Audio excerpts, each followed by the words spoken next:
Hello again. Today, I am going to be reading from Erie. This is my storytelling,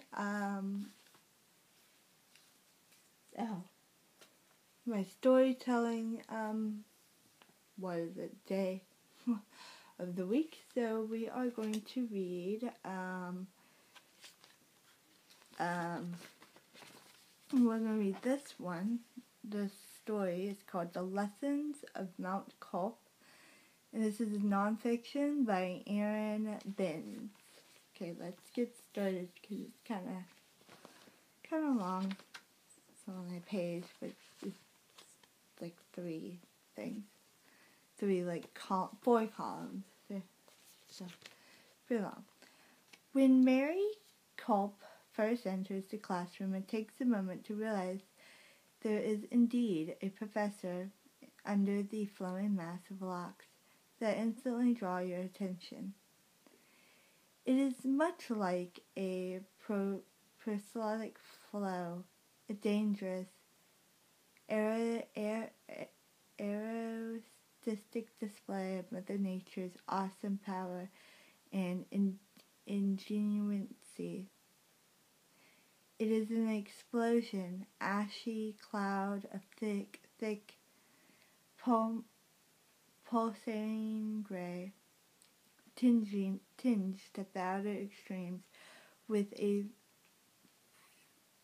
fancy malted amber and mustard yellow highlights that wink hypnotically as the flow grows and boils, cascading down the scalp of its volcanic owner.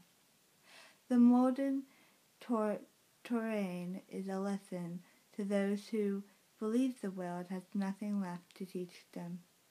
As the ashy remnants settle, familiar landscapes are smothered and obliterated, leaving a naked landscape of fresh perspective that illustrates the vast expanses of wisdom yet to be discovered. The flow that instructed the city of Pompeii came from the head of the Mount Vesuvius, mine from the head of an English professor. Despite Professor Sculp's attractive assembly, long flowing skirt of black imprinted with cheerful rainbow-colored panties, a blouse also in black with ever-present spectacles hanging from the v-neck, and a 60s style pair of open toe tan sandals. It is her hair that instantly demands the class attention. It is a gorgeous crown of crinoline that spills over her shoulders to the base of her spine. The stunning tribute to organized chaos introduces Mary Culp to yet another classroom of students.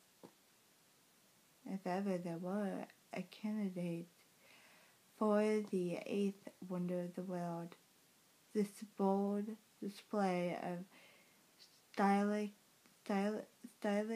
expression framed within the doorway like a watercolor would be draped alongside the hanging gardens of Babylon. Her glorious mane is a lesson in the attention to detail, dedication, and a testament to the magical hands of Alan, the fabled stylist. It transfixes the student's eyes as it flows into their midst, attracting and focusing their unruling minds. In a profession where maintaining the pupil's attention is half the battle, those fine, thread-like strands are as an unrealistic asset. The class begins with her hair pulled high and tight behind her ears and it is secured with a large, grasping clip of a silver speckled fluorescent purple. That clip is the zenith of Mount Culp, the champagne cork that will eventually dislodge itself and explode, allowing the fizzy contents to flow where they will. Marie's faintly rosed cheeks rise and crinkle as a smile appears with a chirpy "Hello, hello," and an aristocratic flip of her head. She moved swiftly towards the front of the room, her large white coffee mug with her motherly double heart design molded into the handle and emblazed on the side, is dumped unceremoniously into her mercilessly organized desk. The bourbon red gloss that coats the nails of her hands, varnish chipped and scattered from wars with the chalky troops of the room's two blackboards, clashes sharply with the coffee mug's candy pink interior. But they vanish from view as she digs them one last time into the sides of the mountain. The ominous purple clip shifts hardly an inch, but it is enough to begin the inexplosive rush towards the climax of the lesson. The eruption of Mount Culp is inexplicably bound to the ocean tides of recognition and enlightenment that ebb and flow on the faces of her displays. Every point she makes, every adjective she describes, contributes to its demise. As her thesis grows and manifests itself, her tresses are reminiscent of a rhythmically expanding puff pastry. Writhing like Medusa snakes, the serpent links begin to wrench themselves away from the captivity of the now purposeless clip. Mary bows her head to read to the class, and as if sensing its fertility, she strips the clip away to permit the full force of the flow to clash upon the table with silent clamor. The magnitude influence of the pyroclastic flow is not restricted to those in its path. Even its authoritative owner is colored with the indelible mark of its passing. Those students who refuse to learn are left stranded at the peak of the mountain, constellated into a silky black residue of ignorance,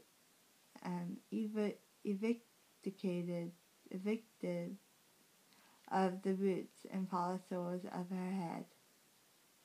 Further down Mount Culp, the curls lighten to an anatomy gray that is representative of the majority of those who taught. They have listened and they have understand, but are only interested in learning what they must in order to pursue other interests. It is an unacceptable and efficient, though somewhat brittle way to get through school, much like the color of the strands. Finally, at the tips of her hair are the hazy golden blondes of those she has truly reached. These are the authors in Rams of the future, who entered the room with a bold but receptive pat and allowed a French revolutionary wig of knowledge to alter the appearance and shape of their lives. Professor Culp often talks about cutting her hair. If she did, where would she hang all that gold? And that is the end of the lesson in Mount Culp. This story was really interesting. I think it was about it kind of is nonfiction, but it's also fiction, I feel. So, tell me what you thought about it in comments. I felt like it was not only nonfiction, but fiction as well, because, it had this, what if type thing, and it turned into this classroom instead of, like, being this cave and stuff. So, yeah, I really liked it, and have a great day. Bye. Keep on reading.